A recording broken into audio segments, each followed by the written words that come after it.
I'm not a professional filmmaker. In fact, I never studied film. I only started making film because of this interest in Cosmism.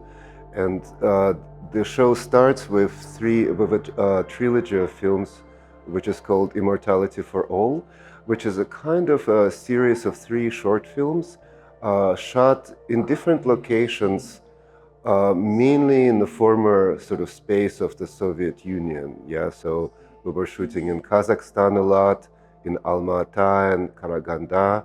We also filmed in Altai. We also filmed in Moscow and Arkhangelsk region, and many other places. And the idea was to try to follow places where some of the key figures in the movement of Cosmism lived.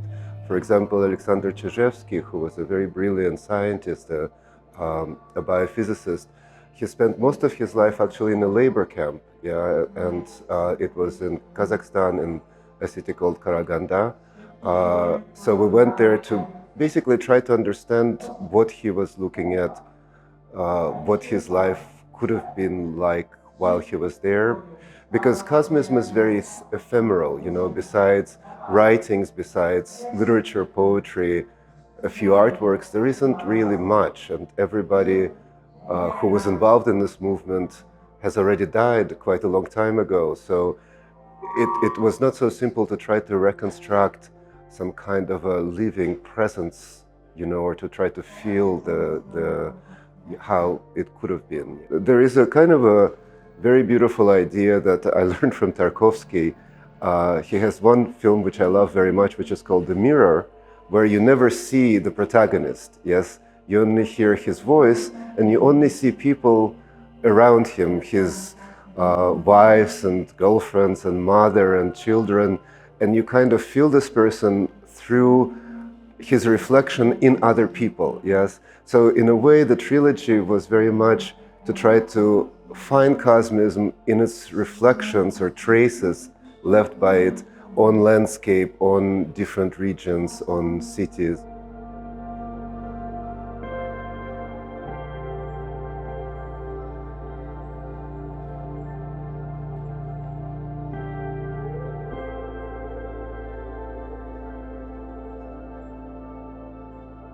The next room is a film that I made quite recently, just before COVID started, in Italy.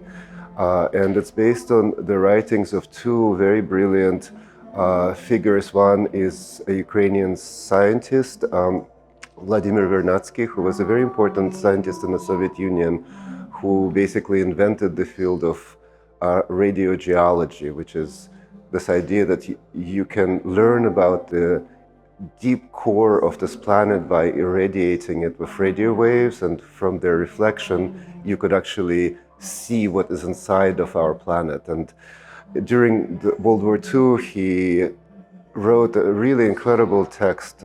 It's very strange because he was writing in a period which was so dark and so bleak, and you know, but it's a very optimistic text about how he felt that humanity will change, and we will basically change the way we feed ourselves, which will have a profound effect on our society, but also on our planet. Because right now, in order to live, in order to have energy for living, we have to kill living organisms, whether they're animals or plants.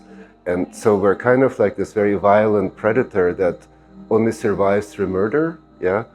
But because we have science and technology, it is possible for us to generate calories, to generate nutrition in other ways, by synthesis from the sun, by chemical synthesis, that there is other ways to create nutrition without killing anything at all. Yeah, so this is one of the key texts in this film, and the other one is by another very interesting figure who is a painter from early Soviet Union, but actually born in Kiev, Vasily Chikrygin, who was a cosmist, like a real cosmist, and wrote an unbelievably beautiful text, I think in early 1920s, which is a very sad text. It's almost like a kind of a vision of the end of the world, yeah?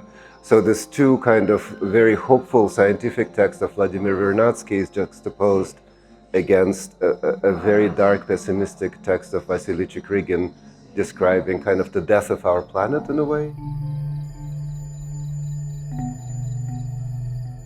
And the last film in this exhibition, which is called Citizens of the Cosmos, which is also the title we used for the exhibition overall, is a film I shot in Japan in 2017, I believe, partly in Japan, partly in Kiev.